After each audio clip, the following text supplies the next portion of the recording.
vous avez perdu? Ouais, si, moi j'ai vu une lanterne rouge, une équipe qui prend encore 2 buts. Aujourd'hui, on a donné le bâton pour se faire battre, hein, tout simplement. On a les premières occasions, encore une fois, on ne les met pas. Et puis sur pas grand-chose, finalement, ils ont ce premier but. On a le bonheur d'égaliser. Et puis par manque de concentration, de caractère, j'en sais rien, on prend ce deuxième but qui nous tue, quoi, tout simplement. Et puis après, en deuxième mi-temps, rien, quoi. Rien. Encore un sentiment de frustration, comme le match avec Quevilly de la semaine dernière? Non, parce qu'à Quevilly, on avait fait un bon début de deuxième mi-temps, où on aurait dû marquer, on ne l'a pas fait. Là, on a une réaction en première mi-temps, mais je te le dis, on le donne le match, quoi. On leur donne, tenez-y, allez. On marque le but, non, on va pas rester à égalité. Sur rien, hein, c'est une occasion pour nous, on se prend un long ballon comme ça. On est incapable de gérer ce long ballon avec de la profondeur dans notre dos, on perd les duels. Heureusement qu'on a fait des duels cette semaine, parce qu'on s'est fait manger dans tous les duels. Cette équipe de Nîmes, elle nous a rentré dedans, et encore gentiment, hein, c'était pas agressif, hein, c'était juste des duels. Hein, où on a perdu les duels, et dans le foot, quand tu perds les duels, et en plus que tu n'as pas la qualité, c'est impossible de gagner les matchs, et impossible de ramener un résultat. On n'a pas de caractère, on n'a rien. Rien. Là, c'est pas de la frustration, c'est de la colère ce soir. On mène, on a la chance d'égaliser à l'extérieur. On n'est pas capable de tenir le score, même pas 5 minutes. Pas de concentration, pas de rigueur. J'ai lu l'article de M. Derzakarian cet après-midi, aujourd'hui dans l'équipe. C'était magnifique. Ils ont mal débuté, ils sont passés sur 6 victoires. Malheureusement, ils ont perdu cet après-midi. Mais il a parlé concentration, rigueur, motivation et collectif. Eh bien, tout ce qu'on n'a pas. Voilà. Et c'est normal qu'on soit là. Et si ça continue comme ça, on y va. Alors la semaine dernière, j'ai dit oui, il ne faut pas lâcher parce que la saison est longue. Mais si on fait des week-ends comme ce soir, ça sera impossible. Impossible. L'équipe, elle a 0 caractère. On n'a rien. Et pourtant, on se dit qu'à la pause, vous avez dû les booster un petit peu et ça ne s'est pas vu sur la deuxième mi-temps, en fait. Comme d'habitude, on essaye d'améliorer l'équipe ou de voir qu'est-ce qu'on peut faire par rapport à nos problématiques de la première mi-temps. Ils ont fait une chose en première mi-temps, ils ont mis Eliasson en 1 contre 1. Voilà, c'est la seule chose qu'ils ont fait. Et après, lui, avec la qualité, il a emmené les centres, il a tenté de percuter. Mais après, je sais pas, j'aime pas trop parler de l'adversaire, mais ils n'ont pas eu grand-chose, quoi. Simplement, nous non plus, on n'a rien eu. Hein. Franchement, sur la deuxième mi-temps, c'est logique. On n'a rien eu. On a vu des joueurs qui marchaient, on a vu un manque de qualité technique. On joue avec 2 attaquants, on continue de jouer à la balle derrière. Au moins, on allonge au deuxième ballon, mais même pas. On n'a même pas mis un centre, rien, jusqu'à la 88e, où on a failli marquer sur un centre. Il n'y avait rien. Rien. Il y a quand même 6 ou 7 tirs cadrés pour Nancy. Et c'est vrai que peu de danger ni moi. Oui, ouais, des tirs cadrés, mais ça fait 3 semaines que c'est comme ça. Pour ceux qui nous suivent régulièrement, à 0-0, on a encore eu les premières occasions. Ah ouais, c'est des grosses occasions, sûrement plus grosses que les occasions de Nîmes. Hein. Sauf qu'on ne les met pas. Et on est fébrile, et une occasion, bam, ça rentre. Voilà, et je te le dis, ce qui fait le plus mal, c'est le deuxième but. Parce que là, en plus d'être fragile défensivement, c'est qu'on a manqué de concentration, manqué de rigueur. On marque tout de suite, ouais, super, on a marqué. Mais... Qu'est-ce qui fait que ce soir, vous êtes en colère, Benoît Arcueil? Il y avait quand même de l'optimisme la semaine dernière, c'est le fait que ça se répète? Ça n'empêche pas d'être optimiste pour la suite de la saison. Mais ce soir, je ne peux pas être autrement que ne pas être en colère. Franchement, comme je te dis, l'équipe, il faut avoir une équipe avec du caractère. Quand on est dernier, si on est tous des gentils comme ça, que personne ne parle, que dès qu'on fait une erreur, on baisse la tête, qu'on n'est pas capable de garder un score à 1-1 au moins jusqu'à la mi-temps, en les prévenant, toujours quand on marque un but, on prévient toujours. Les 5 minutes derrière, il y a toujours une occasion, il faut faire vraiment très attention. C'est pour ça que je suis en colère. Par ailleurs, en deuxième mi-temps, on a senti aussi que vous auriez pu jouer longtemps sans marquer. Cette stabilité offensive, ça devient un peu important. Ouais, c'est terrible. On aurait pu jouer un petit moment sans marquer. Malgré tout, on a l'occasion à la 88e quand même, où Elliott a une bonne balle. Mais oui, on est très peu passé par les côtés, on a très peu de qualité technique. Ouais, c'était dur. Quand on joue contre une équipe qui est en place, c'est compliqué pour nous. Et sur la deuxième mi-temps, on a eu moins d'espace, automatiquement, quand ils mettent nos scores, Ils ne vont pas non plus nous laisser des espaces, nous laisser beaucoup de profondeur. Et face à des blocs assez serrés et une équipe qui n'a rien lâché jusqu'au bout, on n'a pas réussi à égaliser. Vous avez surtout joué la première mi-temps dans le dos de Berner, qui a passé une période très compliquée. Ça ne s'est pas reproduit en seconde période. Oui, on avait prévu de jouer dans la profondeur, que ce soit avec Burner, même dans l'axe, ou avec Mika Biron sur la droite. On l'a bien fait en première mi-temps, surtout sur nos récupérations. On a eu des très bonnes récupérations, mais malheureusement, ça a débouché sur pas grand-chose, par manque de qualité, soit dans la dernière passe, ou soit dans le dernier geste, tout simplement. Et en deuxième mi-temps, eux, ils ont essayé de jouer un peu plus long, justement, pour sauter leur milieu de terrain et puis aller au deuxième ballon. Donc ils ont moins joué. Et finalement, on a eu moins d'occasions parce que l'adversaire a moins joué. Parce qu'on n'a pas pu récupérer mieux les ballons. Et quand on part de derrière, vouloir emmener le ballon à l'opposé et marquer un but, c'est compliqué. Hein. Souvent, c'est sur des attaques rapides ou des coups de pied arrêtés. Et là, sur les attaques placées, on est en difficulté, on va dire. Les fois où vous avez pu être dangereux, c'est souvent sur des récupérations hautes. Où là, enfin, ce soir, on a vu beaucoup d'activités pour essayer de récupérer assez haut sur le terrain. Ouais, surtout en première mi-temps, on a eu des bonnes récupérations hautes. J'en vois deux de Greg Lefebvre. Malheureusement, après, il n'y a pas la passe ou il n'y a pas eu le dernier geste, justement, pour faire la différence. Et c'est là le football. Hein. On en parle depuis un petit moment. Encore une fois, dans les deux surfaces, on a eu les occasions. Mais la deuxième mi-temps, c'était vraiment très compliqué à regarder. Très compliqué à regarder. Il est encore un petit peu... oh là, il y a du... Non. Il est encore un petit peu expérimental, parce que c'est vrai qu'on ne l'a pas utilisé souvent cette saison. Il a le mérite d'envoyer un message positif à l'équipe, au public, à tout le monde, en disant qu'on veut gagner, en mettant 2 attaquants. On a décidé de le garder jusqu'au bout, alors qu'on aurait pu faire preuve de prudence ou de peur. Mais pareil, on s'est dit c'est un message aussi qu'on envoie à l'équipe en essayant de marquer le 3e plutôt que d'essayer de subir et de se contenter du score, même si ça c'est dans la parole, parce que dans les faits, même à 11 contre 10, on n'a pas réussi à trouver la supériorité numérique. Mais oui, ça nous permet de marquer 2 buts, les 2 attaquants marquent, donc c'est vraiment le point positif, en plus des 3 points, bien sûr, de la soirée, quoi.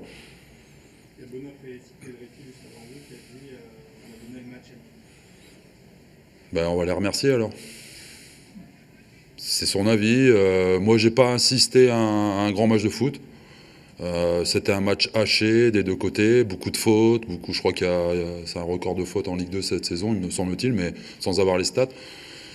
J'ai trouvé 2 équipes un peu fébriles, nous avec beaucoup de volonté malgré tout d'essayer de défendre en avançant, de défendre au haut, mais avec beaucoup de déchets techniques, de précipitation, de peut-être confondus aussi quand on veut mettre beaucoup de hargne et de détermination dans nos actions, on en oublie un peu la lucidité nécessaire. C'est-à-dire qu'il n'y a pas eu de gros temps de possession. Après, c'était aussi accentué sur les seconds ballons. Mais les 2 équipes, je pense que la deuxième mi-temps, il n'y a pas une occasion nette, quoi.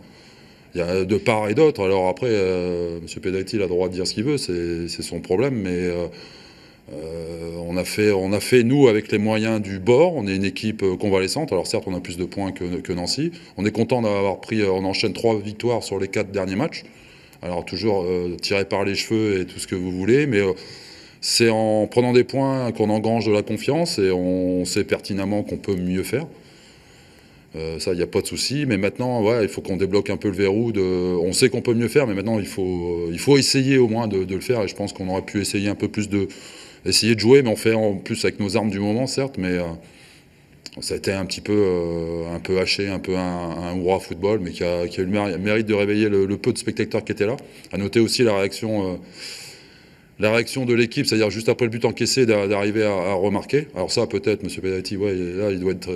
c'est sûr, quand on égalise, il faut toujours faire attention aux 5 minutes qui suivent. Il s'est fait prendre.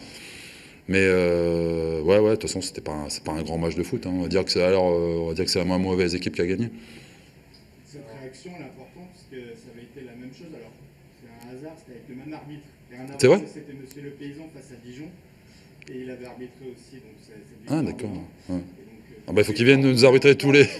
Mais c'était pour la petite anecdote. Mais du coup, ce qui a été bien, c'est qu'il y a eu cette réaction après l'égalisation, comme face à Dijon, et au final, ça fait la victoire. Ouais. Ouais, sur la première mi-temps aussi, on a subi des transitions, me semble-t-il, aussi, où ils auraient pu aussi égaliser avant, mais pas prendre l'avantage, je pense, égaliser à chaque fois. Ouais, c'est vrai. Les 30 premières minutes, c'est intéressant parce que vous allez vers l'avant, vous avez comme situation beaucoup de centres, des occasions, de la présence devant le but. Alors peut-être avec un petit déséquilibre au milieu, mais en tout cas cette situation de proposer quelque chose de...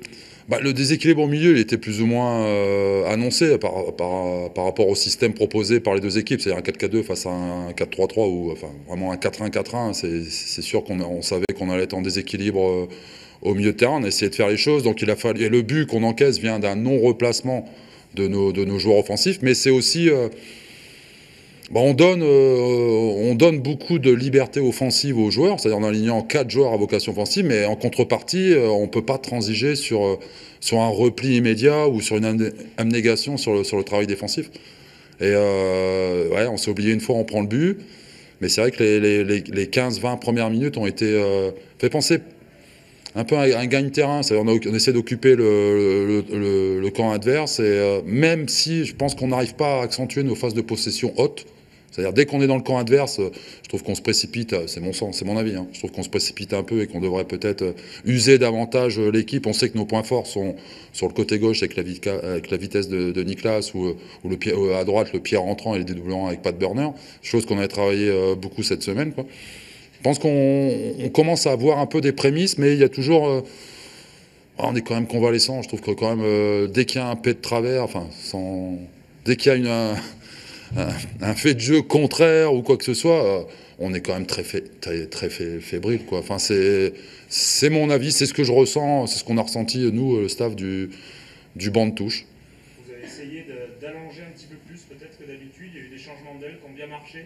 Premier mi-temps, oui, sur le renversement de jeu. Ouais. Ouais, ben on savait très bien que Niklas, sur l'isolé sur du 1 contre 1, c'était chose... c'est quand même une arme non négligeable. En deuxième mi-temps, on peut regretter le fait d'allonger aussi, mais droit. Et on s'est retrouvé beaucoup avec des joueurs alignés devant, donc c'était pas forcément ce qui était demandé. On a juste demandé d'être vraiment présent au second ballon, que ce soit les nôtres ou les leurs, parce que c'est là que ça allait se gagner.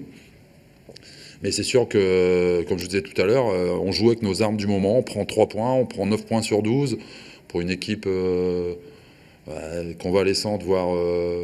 mais on est persuadé qu'on peut mieux faire. Moi, je vois les séances d'entraînement tous les jours, c'est sûr que c'est mieux, mais c'est en prenant des points qu'on va essayer de continuer là-dessus, quoi. Un mot sur Omarsson, pour la première fois, buteur et passeur, c'est un peu l'homme du match.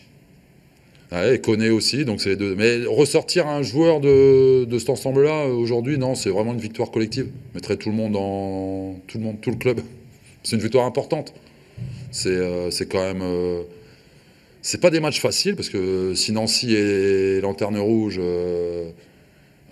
je vais pas dire qu'ils jouent sans pression, quoi, mais par contre, nous, on n'a pas le droit de perdre, quoi. Et pour revenir sur Omarsson, 2 matchs consécutifs ici et 2 fois où il marque. 2 fois il marque, quoi. Même en Coupe de France, il avait marqué aussi. Non, c'est bien. Il faut aussi un temps d'adaptation. Pour avoir discuté beaucoup de fois avec lui, il est aussi surpris par l'engagement athlétique de la Ligue 2 française.